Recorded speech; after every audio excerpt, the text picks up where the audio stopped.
This video will show how to create a PyTorch tensor where each element is a 0 by using the PyTorch zeros operation. First, we import PyTorch.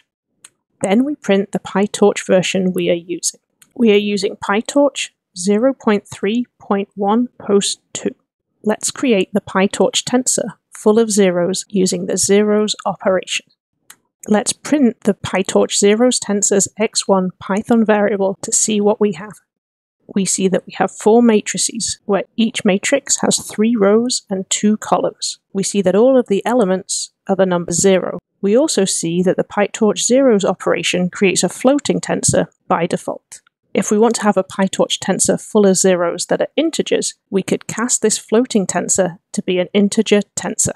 We use the PyTorch int operation. Let's print the PyTorch zeros tensor x2 Python variable to see what we have. We see that we again have 4 matrices where each matrix has 3 rows and 2 columns. We see that all of the elements are the number 0, and we also see that this time we now have a PyTorch int tensor. Terrific! We were able to create a PyTorch tensor where every element is a floating 0 or integer 0 using the PyTorch zeros operation.